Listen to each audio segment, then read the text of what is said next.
em empresas da mesma indústria, às vezes variam tremendamente. Então, dois exemplos de extremo sucesso na indústria aí de moda, né? A Zara, que tem uma estratégia de grande verticalização, ela produz muita coisa internamente, né? Então, ela faz o design das roupas, ela fabrica uma grande parte das roupas, ela tem as lojas próprias. Ou da Gap, que basicamente faz o desenho das roupas e fabrica lá na China, Bangladesh, enfim, onde for mais barato, né? Duas empresas de extremo sucesso que tomam as suas decisões diferenciadas por alguns fatores que a gente vai ver. Não é porque, então não tem digamos, não tem muita teoria, né? Duas empresas de sucesso com lucratividade tremenda, com estratégias totalmente diferentes de terceirização, não. Não, porque elas têm foco diferente e a gente vai ver um pouquinho disso, né? Assim é como a gente tem na indústria de caminhões, né? A gente tem na indústria de caminhões uma empresa extremamente integrada, que é a Mercedes, né? Que quase tudo ela faz dentro, e uma empresa extremamente terceirizada, que é a Volkswagen, aqui em Resende, né? Que é um exemplo talvez mais extremo de terceirização que existe, né?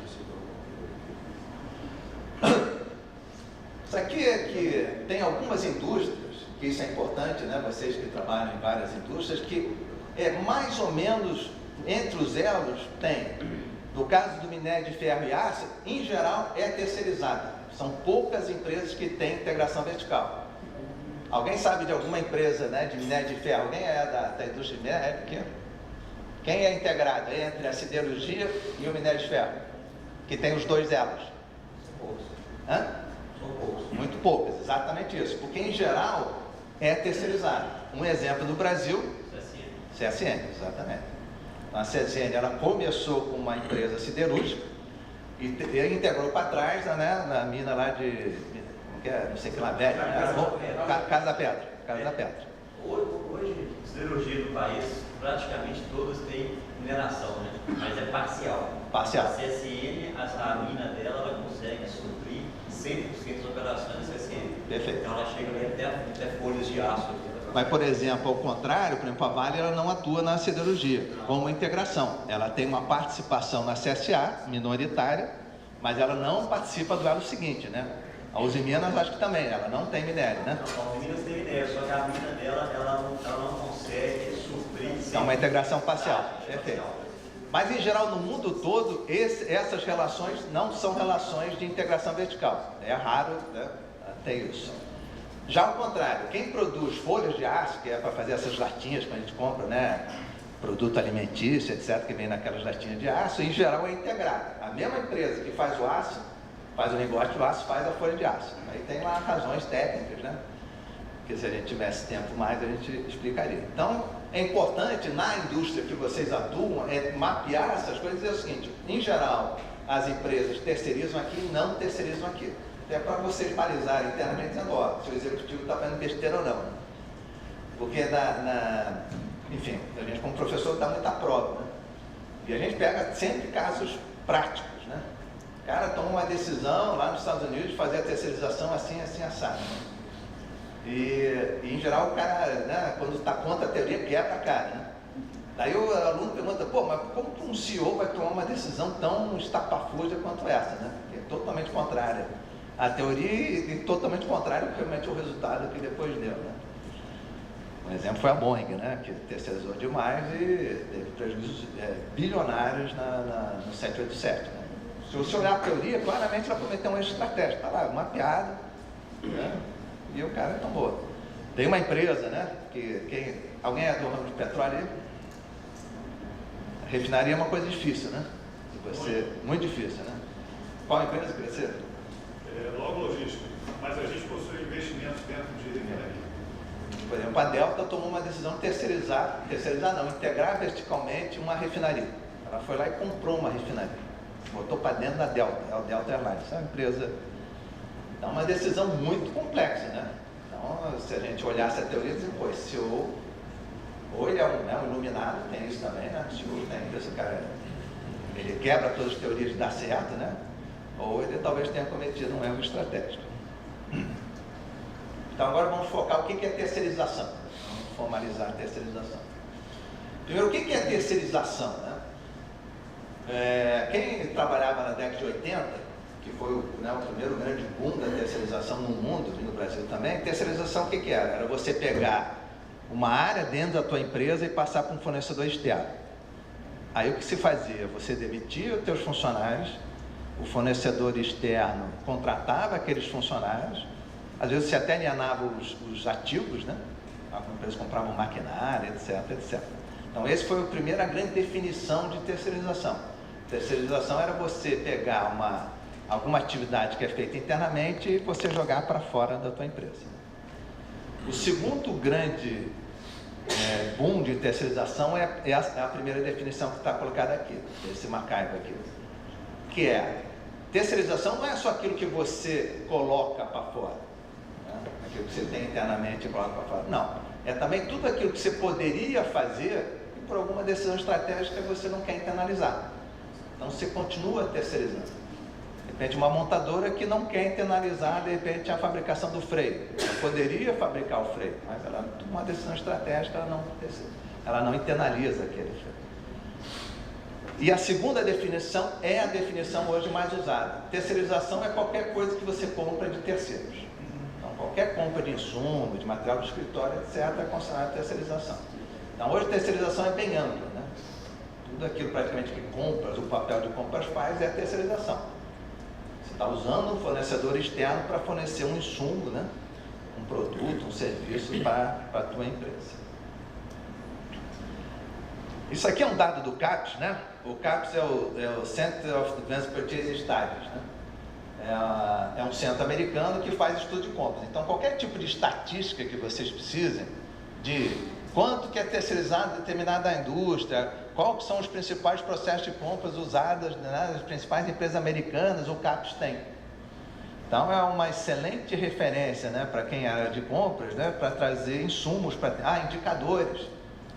Qual que é a proporção de funcionários de compras versus funcionários totais? Então, quem é gestor de compras é um dado fundamental, né? A minha área de compras é eficiente em relação às outras empresas ou não? Eu tenho muita gente ou não tenho muita gente? Teoricamente, o CAPES dá uma série de balizadores para se dialogar com a administração, se a área de compras é pequena, se é grande, se gasta muito, se gasta pouco, se economiza, né? Digamos, qual é um saving bom que vocês acham? A área de compras. Digamos, a partir do ano que vem, eu vou remunerar adicionalmente o meu pessoal de compras pelo saving que eles vão dar para a empresa. Economias, né? Qual seria um saving, né? Que vocês, não, isso aqui é bacana. Alguém gostaria de colocar um saving, né? O CAPES dá isso, né? Então ele diz o seguinte, na média, né, o saving das empresas americanas é 3%, 2,8%. Claro que varia, né, no tempo. Então, um cara que, não, vou dar um saving de 20%, provavelmente o cara vai perder o emprego ou não vai ganhar um bônus no final do ano. Então, essas coisas têm que ser muito bem estudadas na hora que você coloca, né, a tua proposta. Então, o CAPES é uma excelente referência e a gente usa muito como balizador. Então, aqui são algumas estatísticas, né, sobre qual é a proporção que eu terceirizo na minha empresa em relação à minha venda total. Então, por exemplo, você tem, né, na área espacial, 46% da venda, a cada R$100 que eles vendem, R$46 são gastos com fornecedores externos. Se essa indústria tiver um 20%, né, de margem, um 25% de margem, você vê que, sei lá, 60% dos insumos são comprados de fornecedores externos, que é produzido internamente, às vezes é muito pouca coisa. Você tem indústrias, por exemplo, como engenharia, né, claro, é muito terceirizado. Então, 70%, a cada R$100, R$70 vem de fornecedores externos. Na indústria automobilística, né, quando você compara os custos só na empresa, 85% da indústria automobilística ou mais vem de fornecedores externos. E tem estatísticas que mostram que as empresas mais terceirizadas na indústria automobilística são mais lucrativas. Então, a questão, né, do volume de terceirização, como é terceirizado, é a chave aqui para a questão de eficiência econômica. E eu peguei os dois dados do CAPES, do ano passado e em 2009, a maioria das indústrias está crescendo a terceirização. Então, é uma tendência que não tem volta, né? No mundo todo, a terceirização está crescendo. E aí tem vários termozinhos hoje em dia que, né, usam muito, né? O offshoring, né? Não sei se vocês já escutaram, né? Tem o outsourcing, né, que é o termo em inglês para terceirização, mas agora surgem, né, muitos papers, né, offshore. Você pega lá o paper da McKinsey, offshore, nearshoring, farmshoring. Isso aí são, em grande parte, sinônimos de outsourcing. Simplesmente offshoring é você fazer terceirização na China, num lugar de baixo custo. Então a gente está falando aqui de Índia, China, Bangladesh, né, países que têm baixíssimo. China eu vou tirar, porque infelizmente não vou mostrar. Mas hoje o custo da manufatura chinesa se equiparou à americana. Então o custo de você fazer uma determinada peça em termos de mão de obra na China e nos Estados Unidos é igual hoje. Então nos Estados Unidos está havendo um grande movimento de troca de fornecedores chineses por fornecedores americanos, porque aquela diferença de custo de mão de obra, que era o offshore, que era na década de 80, né, era muito grande, hoje ela não é mais verdade. Agora, quando a gente fala em Bangladesh, quando a gente fala aqui na América Central, ainda são países de baixíssimo custo de mão de obra. O cara ganha $30 por mês, $1 por dia, né? Então são salários muito baixos, e aí vale a pena, quando você tem uma utilização de muita mão de obra, você terceiriza num desses países de baixo custo. O Brasil hoje, se vocês forem apostar, né, o Brasil hoje é um país de baixo custo ou um país de alto custo? Se você olhar uma multinacional. Médio alto. Médio para alto, exatamente isso. Em 2007, eu participei de um evento internacional, patrocinado pela McKinsey, eu fiz exatamente essa pergunta, né? Falei, o Brasil é um país que eles chamam low cost country ou não? Na época ainda era, 2007.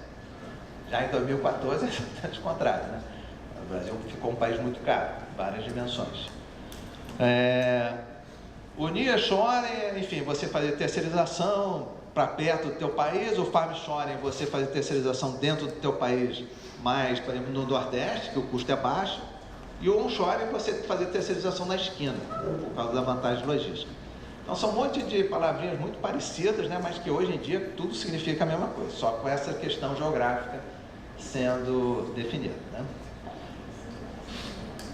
Vou passar rápido aqui. Hoje em dia você terceiriza de tudo. Então o exemplo mais extremo de terceirização que a gente tem no Brasil é o da Volkswagen. A Volkswagen não produz nada do seu caminhão, é tudo terceirizado. A cabine é terceirizada, o motor é terceirizado, o câmbio é terceirizado, a infraestrutura, a pintura, tudo é terceirizado. É questão de consórcio modular. Depois que ela foi incorporada pela MAN, a MAN introduziu uma integração vertical que foi o motor. Então ali até, né, MAN e Ito. Então agora, nos caminhões grandes da Volkswagen, eles fizeram a integração do motor. Mas até 2, 3 anos atrás era 100% terceirizado. Então uma empresa líder de mercado que não fazia nada. Claro, fazia o projeto, mas toda a parte de produção do caminhão era terceirizada. Então, para quem, né, conhece esses problemas trabalhistas, você vê como deve ser complexo, né, essa gestão lá na fábrica da Volkswagen, né? No começo é a Cummins, depois é a Caresse que faz a pintura, depois é a Eaton que faz o câmbio e assim por diante, tudo na mesma fábrica, né? Existe hoje um movimento muito grande no mundo, né, principalmente no ITI, de você terceirizar tudo. Quer dizer, a fabricação do produto é feito por terceiros. Então, na indústria de computador, ninguém fabrica mais computador. Quem fabrica é a Foxconn, são empresas que a gente, né, nem viu falar, Info, etc, etc. Normalmente, 80% dos computadores do Brasil hoje do mundo são feitos em Taiwan. E quando vocês olham, né, só um testezinho, né, de conta, quando você olha essa mensagem aqui dizendo, ó, as empresas, ninguém fabrica mais, quem fabrica computador, 80% são em Taiwan, em 5 empresas. E cada uma dessas empresas, por exemplo, a Dell, contrata nessas 5 empresas, 10% com um, 30% com outro e assim por diante. Qual que é a grande mensagem para compras quando você olha uma figurinha dessa? Ninguém fabrica mais. Para quem conhece a indústria de computador, né, o chip é Intel, a placa é Asus, o cristal de líquido é feito pela Sharp, o radisco é pela Hitachi. Você desmonta um micro, é igualzinho todos eles. Minha grande mensagem para compras é: virou commodity. Quer dizer, desde que seja, né, marca de primeira linha, teoricamente é custo, né? É você fazer um leilão. É isso que a gente tenta ensinar lá na área lá no curso de compras, né? Quer dizer, estudar a indústria e dizer o seguinte: ó, isso é commodity. Não tem esse negócio, não, é KP. Né? Claro que tem suas diferenças, pode ter uma manutenção que se negocia diferenciada, mas o produto é muito parecido. Então, e as margens são mínimas, né? Margem de 3%, 2%. Então, aqui é preço, virou commodity, né? Então, a mensagem para a área de compras é: compra muito volume, né? Leilões eletrônicos jogando o preço para mais baixo, porque são muito parecidas entre elas, né? E, finalmente, né, as empresas cada vez mais terceirizam atividades, né? A própria operação, como a gente mostrou, no caso da fabricação de micros, a logística, a distribuição. Então, hoje, praticamente, né, o recurso humano, N empresas, né, terceirizam o recrutamento, a seleção, a folha de pagamento. Então, praticamente, hoje, não existe nenhuma dessas grandes áreas que não seja terceirizada. A área de compras ainda é pouco terceirizada. Tem estatísticas de mais ou menos 2 a 3% da área de compras é terceirizada. Então, tem um nível baixo de terceirização ainda. Mas finanças, RH, operação, logística, aí, pô, né? A gente sabe que TI, então, é rara a empresa hoje que tem um TI todo próprio, né? Em grande parte é terceirizado. Bem, então vai ser praticamente a penúltima transparência que eu vou mostrar para vocês, a última, que é terceirização. Hoje dá para ter fundamentação teórica para tomar essa decisão. Não é uma coisa mais empírica. Não é uma coisa lá que o CEO tem que tomar uma decisão sem nenhum tipo de balizador teórico. Existem 3 hoje grandes teorias baseadas na microeconomia que dão um indicativo muito forte se deve ser terceirizado ou não. Que é essa que eles chamam, né, a economia do custo-transação, a teoria dos recursos e a teoria da agência. Vou fazer um resumo muito rápido de cada uma delas, tá? Para balizar mais ou menos como que as empresas tomam decisão e, infelizmente, depois eu vou ter que interromper. Essa coisa de custo-transação, ela já deu 2 prêmios Nobel de Economia. O prêmio Nobel de Economia de 91 e 2009. Onde que, basicamente, né, esses teóricos, né, que é o Ronald Coase e o Oliver Williamson, eles estudaram o make or buy. Faço dentro de casa ou terceirizo. Então, você vê como é importante essa decisão.